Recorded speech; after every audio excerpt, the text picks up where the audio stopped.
Comment faire un workflow N8N? Bonjour à tous et bienvenue. Aujourd'hui, petite vidéo tuto pour vous montrer comment faire un workflow N8N. Donc pour ces petits tutoriels et en guise d'exemple, je vais vous montrer comment j'ai fait mon dernier workflow qui est une alerte pour les tâches urgentes utilisée avec Google Sheet et avec un reminder Telegram.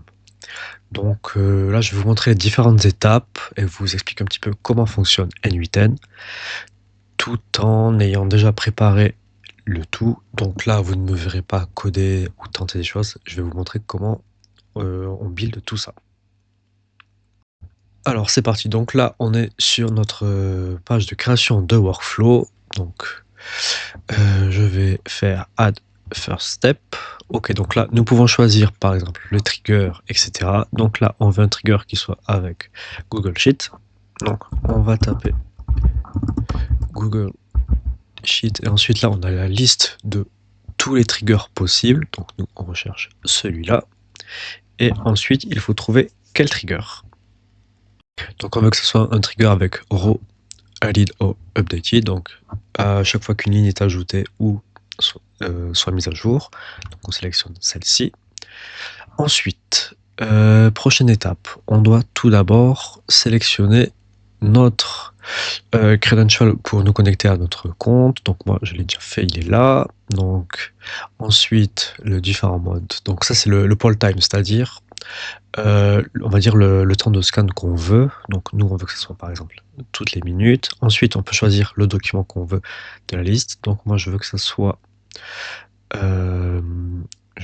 mon reporting. Où est-il? Il est là. Ensuite on peut choisir la feuille. Donc là on veut rester sur notre feuille numéro 1. Normalement sur ce document il n'y en a qu'une seule. Donc elle est là. Donc row added or updated. Bien sûr, après on peut sélectionner ce qu'on veut. Si on veut uniquement une row added ou une row mise à jour, donc une ligne mise à jour. Et ensuite, si on veut que ça inclue la nouvelle version, donc là on est bon. Ensuite, une fois que c'est fait, vous faites back to canvas. Donc là, on a notre première note qui est ajoutée. Et ensuite, bien sûr, là on peut sauvegarder. Donc en fait le but d'un workflow N8N c'est vraiment d'avoir plusieurs notes qui correspondent à chaque étape de votre workflow. Donc vous voulez faire une action finale, vous allez devoir décider et mettre en place toutes les étapes intermédiaires pour que votre workflow puisse se réaliser. Donc là on est bon, on va utiliser maintenant notre condition if. Donc, pas toujours la même chose, if, et ensuite là nous pouvons choisir ce que nous voulons. Donc là nous voulons que ce soit pour la priorité, ok, donc là on est bon, et que ça soit urgent. Donc là nous allons tout simplement taper urgent. Donc là on est bon, on a notre condition, on peut faire back to canvas. Nous pouvons voir ici que la deuxième note s'est ajoutée, et ensuite nous avons deux possibilités. Donc si la condition est vraie et si la condition est fausse. Donc là nous avons deux possibles scénarios. Donc la condition est vraie, c'est si on va dire dans notre Google Sheet Trigger il y a le mot urgent sur la colonne de la priorité qui soit présent. Donc là nous allons continuer sur cette branche là. Donc on va ajouter l'alerte email. Donc là nous allons faire avec Gmail. Donc là nous allons faire envoyer un message qui est ici. Donc là nous nous connectons avec notre compte Gmail, donc c'est déjà fait automatiquement. Sinon vous devez créer vos credentials. Donc là vous devez ajouter par exemple vos clés API, etc. Donc là ça dépend vraiment de vos comptes, que ce soit Gmail ou ça peut être Telegram, peu importe, ou notre compte Jira, Notion, etc. Donc là vous pouvez sélectionner l'email que vous voulez. Donc là juste pour cet exemple je ne vais pas mettre un vrai email, je vais juste mettre cet email là. Après bien sûr pour vos tests vous mettez votre email personnel ou votre email de test, peu importe. Le sujet, donc là c'est vous qui décidez, donc là c'est vraiment ce que vous voulez. Et après pour le message, donc ça doit être écrit en HTML, et pareil vous choisissez ce que vous voulez. Donc là, on va le mettre en expression parce qu'on a mis aussi des balises JSON, etc. Donc ça va regrouper les informations. Donc là on est tout bon. Ok, donc on a notre note qui s'est ajoutée. La prochaine étape, c'est on va dire la mise à jour d'update, comme quoi ça a été notifié sur notre Google Sheet. Donc là, on va encore ouvrir un Google Sheet. Google Sheet, on est là. Et donc là, ça va être update row, donc parce qu'on va mettre à jour ici. Donc là, on est bon. Donc toujours pareil, là, on est connecté à notre compte. On doit sélectionner le document. Voilà. Et ensuite, on va sélectionner la feuille. Donc là, on a le choix au niveau du mapping qu'on veut faire. Donc là, on peut faire un mapping, on va dire, manuel, ou sinon ça peut être fait automatiquement. Mais là, on veut mettre à jour une seule colonne. Donc, ça va être beaucoup plus simple. Donc, nous, on veut que ce soit par rapport à la priorité. Et ensuite, donc là, nous mettons ce que nous voulons matcher. Hop. On le met en expression pour qu'il y ait toutes les balises qui soient prises en compte. Donc là, c'est normal que ça soit rouge parce que je n'ai rien lancé. Mais après, lorsque vous faites les tests, normalement, là, ça passera vert. Ça veut dire que vous avez les informations en input. Donc, c'est-à-dire les différentes informations qui sont transmises à cette node. Et après, vous pouvez choisir la source de l'input. Où là, à chaque fois qu'en fait vous avez une node qui est lancée, vous avez accès aux data et vous pouvez sélectionner les différentes data. Donc là, ça met référence node doesn't exist yet. Donc ça, c'est normal. Ensuite, donc on est bon pour ceci. On va passer à la prochaine étape qui est notre comment dire, notre waiting trigger, on va appeler ça. Donc on va ajouter une nouvelle note. Wait, donc là on est bon. Donc là, after time interval, on peut choisir, vous pouvez mettre 5 secondes, 2 minutes, peu importe, à heure, des jours. Donc là, c'est vraiment comme vous voulez. Donc là, on est vraiment sur, là, on est sur du test. Donc on laisse comme c'est. Donc on est bon. Ensuite, prochaine étape. Ok, donc on a notre deuxième condition if.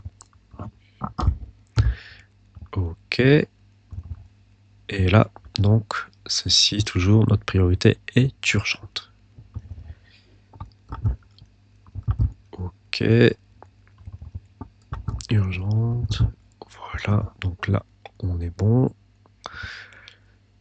Donc si la priorité est toujours urgente, donc true, donc là, notre workflow va continuer. On va lancer l'alerte par Telegram. Donc là, on choisit la note Telegram. Envoyer un message. Donc ça, le text message. Donc là, c'est déjà connecté à mon credential avec mon Telegram, avec mon compte Telegram.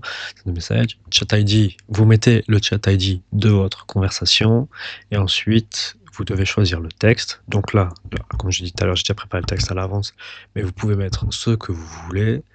Donc là, après, c'est normal pour le rouge car il n'y a pas d'input de data input. Donc là, on est bon sur le compte Telegram. Ensuite, la prochaine étape, c'est la création du ticket Jira.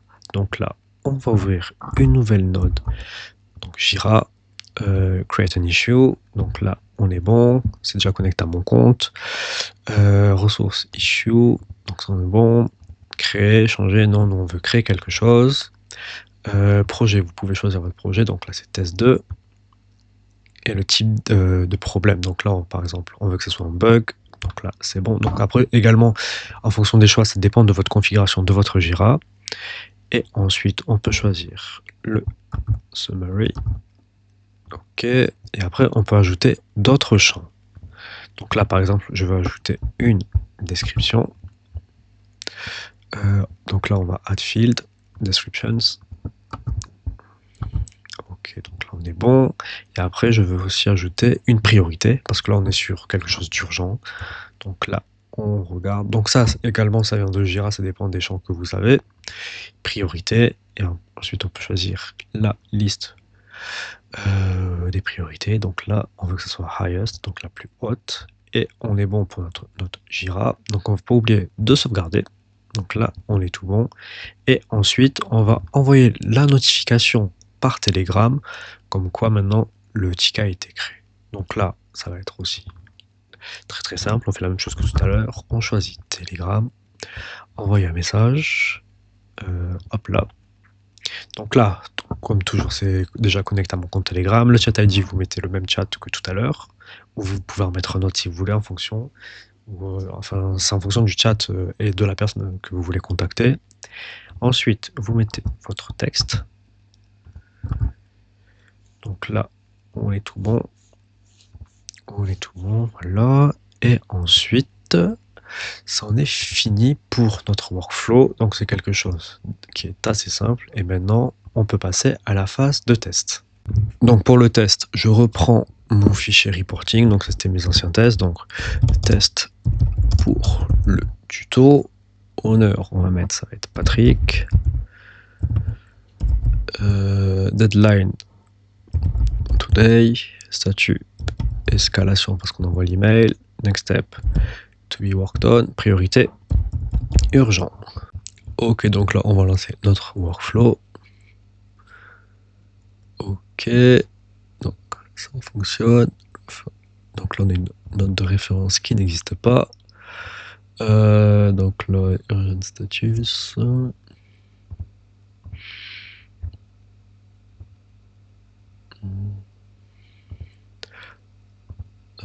Statut urgent. Donc là on a notre erreur, c'est parce que la priorité, on va la dropper comme ça. On va retenter. Donc là, ça c'est fait bien comme il faut. Ensuite, notre waiting time de 5 secondes.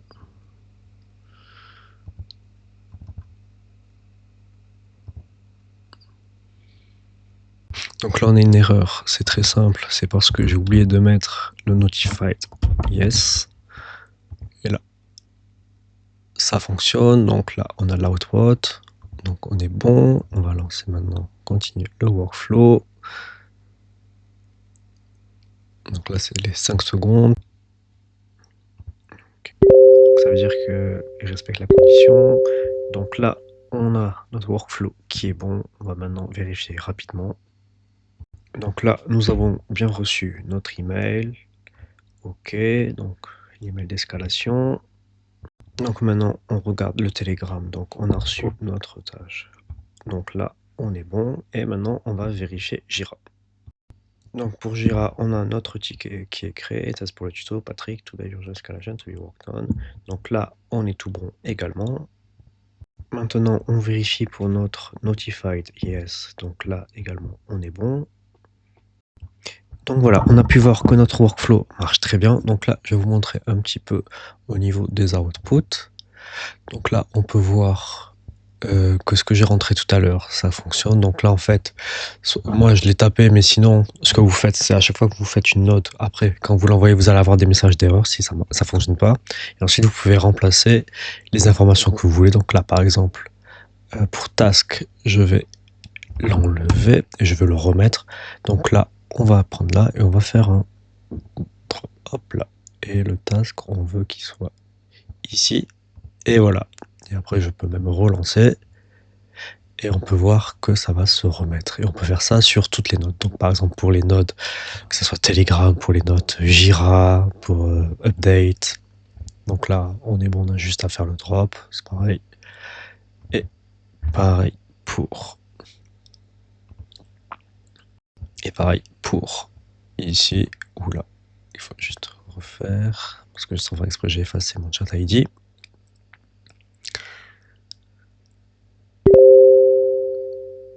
Et donc là, vous pouvez choisir quelle note. Donc nous, on voulait que ça soit du Google Sheet Trigger. Là, on a toutes les informations au niveau de la priorité, etc.